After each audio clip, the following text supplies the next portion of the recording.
ഈശ്വംസിഹായ്ക്ക് സ്തുതിയായിരിക്കട്ടെ. വിശുദ്ധ യോഹന്നാൻ്റെ സുവിശേഷം 21-ാമത്തെ അധ്യായം 15 മുതൽ 19 വരെയുള്ള തിരുവചന ഭാഗമാണ് ഇന്ന് നാം ധ്യാനിക്കുന്നത്. ഇന്ന് പാപ്പാദിനം എന്ന് അറിയപ്പെടുന്ന വിശുദ്ധ പത്രോസ് പൗലോസ് ശ്ലീഹന്മാരുടെ തിരുനാൾ ദിവസമാണ്. നമ്മെ സംബന്ധിച്ചിടത്തോളം ഏറെ പ്രാധാന്യമുള്ള ഒരു ദിവസം.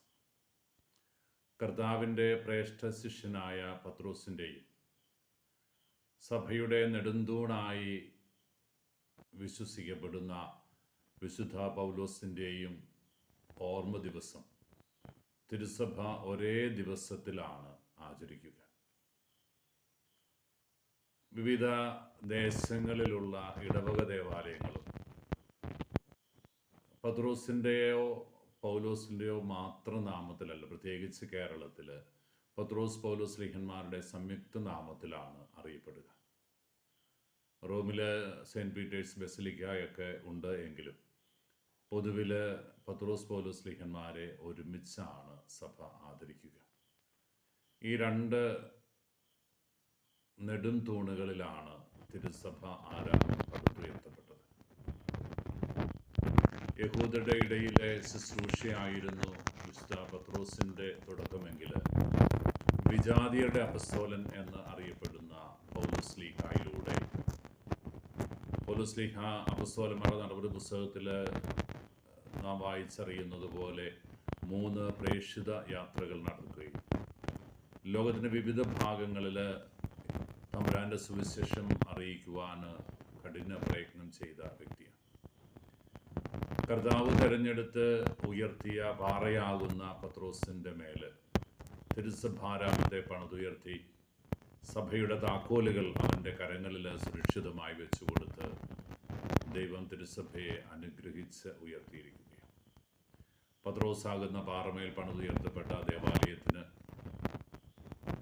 യഹൂദരുടെ നിരക്കപ്പുറത്ത് വിജാതിയരെ ഏറെയും ചേർത്ത് പിടിക്കുവാൻ സഹായിച്ച വ്യക്തി എന്ന നിലയിൽ വിശുദ്ധ പൗലോസിനെയും ചേർത്ത് ഈ തിരുനാൾ നമ്മൾ ആചരിക്കുന്നു. നമ്മൾ വായിച്ചു കേട്ട സുവിശേഷ ഭാഗത്തിൽ ഈശോ ശിഷ്യന്മാരുടെ മുമ്പിൽ പ്രത്യക്ഷപ്പെട്ട് പത്രോസിനോട് ചോദിക്കുന്ന ഒരു ചോദ്യമാണ്. 3 ആവർത്തി ചോദ്യം ചോദിക്കുമ്പോഴും 3 വ്യത്യസ്തമായ ആശയതലങ്ങളാണ് ഈശോ നമ്മുടെ മുമ്പിൽ പത്രോസിന് മുമ്പിൽ ഉയർത്തിയത്. യോനായുടെ പുത്രനായ ശിമിയോനെ, നീ ഇവരേക്കാൾ അധികമായി എന്നെ സ്നേഹിക്കുന്നു എന്ന ചോദ്യം നാം തിരിച്ചറിയേണ്ടത് ഈ 3 തലത്തിലാണ്. ഒന്ന്, പത്രോസേ, മറ്റു ശിഷ്യന്മാർ എന്നെ സ്നേഹിക്കുന്നതിനേക്കാൾ അധികമായി നീ എന്നെ സ്നേഹിക്കുന്നുണ്ടോ? രണ്ടാമത്തെ ചോദ്യം, പത്രോസേ, നീ മറ്റുള്ളവരെ സ്നേഹിക്കുന്നതിനേക്കാൾ അധികമായി എന്നെ സ്നേഹിക്കുന്നുണ്ടോ? മൂന്നാമത്തെ ചോദ്യം, നീ ഈ ലോകത്തിലെ മറ്റെല്ലാറ്റിനെയും ഉപരി എന്നെ സ്നേഹിക്കുന്നുണ്ടോ? ഈ 3 ചോദ്യങ്ങൾക്കും പത്രോസിൻ്റെ ഉത്തരം ഒരു കരച്ചിലോടുകൂടിയുള്ള യെസ് ആയിരുന്നു. ആര് നിന്നെ സ്നേഹിക്കുന്നതിനേക്കാൾ അധികം? അതുകൊണ്ടാണല്ലോ കാല് കഴുകാൻ വന്നപ്പോഴും ഈശോയോട് പറഞ്ഞത്, നീ എൻ്റെ കാല് കഴുകരുത്. നിനക്ക് എന്നോടുകൂടെ പങ്കില്ല ഞാൻ നിന്റെ കാല് കഴുകാതിരുന്നെങ്കിൽ എന്ന് പറഞ്ഞപ്പോൾ കർത്താവെ, നീ എന്നൊന്ന് കുളിപ്പിച്ചെടുക്കണം എന്നാ പറയുക. അത്രമാത്രം ഈശോയുടെ സ്നേഹത്തോട് ചേർന്ന് നിൽക്കുക. പത്രോസ് ഈശോയെ തള്ളി പറയുന്ന രംഗത്തും പത്രോസിൻ്റെ ആഴമായ ബോധ്യമാണ് നമ്മൾ കാണുക. ആരെല്ലാം നിന്നെ ഉപേക്ഷിച്ച് പോയാലും, ആരെല്ലാം നിന്നിൽ നിന്ന് അകന്നു പോയാലും ഞാനൊരിക്കലും നിന്നെ വിട്ടു പോകില്ല. ആ വലിയ ബോധ്യത്തിന് ഈശോ കൊടുക്കുന്ന ഒരു ശിക്ഷ എന്നതിനപ്പുറത്ത് ഒരു ഓർമ്മപ്പെടുത്തലാണ് ഒരിക്കലും വിട്ടുപോകരുത് എന്ന് പറയാൻ. അതായിരുന്നു പത്രോസിലേക്ക് ഈശോ കൊടുത്ത ആ ഒരു പരീക്ഷണം. 3 വട്ടം ഈശോയെ അവൻ തള്ളി പറഞ്ഞപ്പോൾ, കോഴി കൂവുന്നതിന് മുമ്പ് 3 വട്ടം നീ എന്നെ തള്ളി പറയുമെന്ന് പറഞ്ഞ ഈശോയുടെ വാക്കുകൾ പത്രോസ് ഓർത്തു. അവൻ്റെ വലിയ കരച്ചിൽ, മനംനൊന്ത് കരഞ്ഞു എന്ന് പറയുന്ന ആ വലിയ കരച്ചിൽ റോമിലെ സെൻറ്റ് പീറ്റേഴ്സ് ബസിലിക്കയിൽ നമുക്ക് കാണാം. അവിടെ ഒരു 15 അടിയോളം ഉയരത്തിൽ പണിതുയർത്തിയിരിക്കുന്ന വലിയ പത്രോസിൻ്റെ മാർബിൾ രൂപത്തിൽ, മുഖത്ത് ഏതാണ്ട് 1.5 ഇഞ്ച് ആഴത്തിൽ ചാല് കീറി വെച്ചിരിക്കുന്നത് പോലെയാണ് അവൻ്റെ കണ്ണീരൊഴുകിയ പാട്.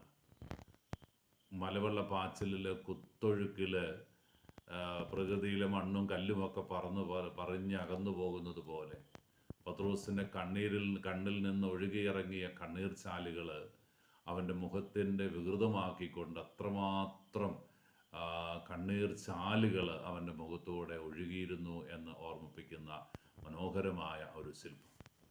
പ്രിയപ്പെട്ടവരെ, പത്രോസ്ലിഹ നമ്മുടെ മാതൃകയാകണം. മറ്റുള്ളവരെക്കാളധികം, മറ്റുള്ളവർ നിന്നെ സ്നേഹിക്കുന്നതിനേക്കാളധികം നിന്നെ സ്നേഹിക്കാനുള്ള കൃപ തന്ന് അനുഗ്രഹിക്കണേ എന്ന് ഈശോയോട് നമുക്ക് പ്രാർത്ഥിക്കാം. വിശുദ്ധ പത്രോസിൻ്റെ ജീവിത മാതൃക, ആരെല്ലാം നിന്നെ തള്ളി പറഞ്ഞാലും, ആരെല്ലാം നിന്നെ ഉപേക്ഷിച്ചാലും നിന്നെ ഞാൻ ഒരു നാളും കൈവിടില്ല തമ്പുരാനെ എന്നുള്ള വലിയ ബോധ്യത്തിൻ്റെ പ്രഖ്യാപനം, അത് നമുക്ക് പത്രോസിൽ നിന്ന് ഏറ്റെടുക്കാം. പത്രോസ് വീണുപോയപ്പോഴും അവൻ തളർന്നില്ല, അവൻ തളരാൻ തമ്പുരാൻ അനുവദിച്ചില്ല. അതുകൊണ്ട് തന്നെയാണല്ലോ പത്രോസ് ഈശോയുടെ ശ്രേഷ്ഠ ശിഷ്യന്മാരുടെ പ്രധാനിയായിട്ട് മാറുന്നത്. ഈ വലിയ ശിഷ്യൻ്റെ നന്മയുള്ള മാതൃക നമുക്ക് ദൈവം അനുഗ്രഹമാക്കി മാറ്റട്ടെ. വിശുദ്ധ പത്രോസ്ലിഹയുടെ വലിയ മാധ്യസ്ഥം നമുക്ക് തേടാം. ഏറെ സന്തോഷത്തോടെ പറയട്ടെ പ്രിയപ്പെട്ടവരെ, ഇന്ന് പത്രോസ്ലിഹ എൻ്റെ നാമഹേതുക തിരുനാളിൻ്റെ ഉടയവനായ പുണ്യാളസനാണ്. അതുകൊണ്ട് തന്നെ പത്രോസിൻ്റെ നാമത്തിൽ എൻ്റെ മാമോദീസ പേര് ലഭിച്ചതിലുള്ള വലിയ സന്തോഷം എനിക്കുണ്ട്. ഈ തിരുനാൾ ദിവസം നിങ്ങൾ എനിക്ക് വേണ്ടിയിട്ട് കൂടെ പ്രത്യേകമായിട്ട് പ്രാർത്ഥിക്കണം എന്ന് സ്നേഹപൂർവ്വം ഓർപ്പിക്കുന്നു. ഈശോ എല്ലാവരെയും അനുഗ്രഹിക്കട്ടെ. വിശുദ്ധ പത്രോസ്ലിഹ നമുക്ക് വേണ്ടി മാധ്യസ്ഥം യാചിക്കട്ടെ. കർത്താവ് മിശിഹായുടെ കൃപയും പിതാവായ ദൈവത്തിൻ്റെ സ്നേഹവും പരിശുദ്ധാരൂപിയുടെ സഹവാസവും നാം എല്ലാവരും കൂടി ഉണ്ടായിരിക്കട്ടെ, ഇപ്പോഴും എപ്പോഴും എന്നേക്കും.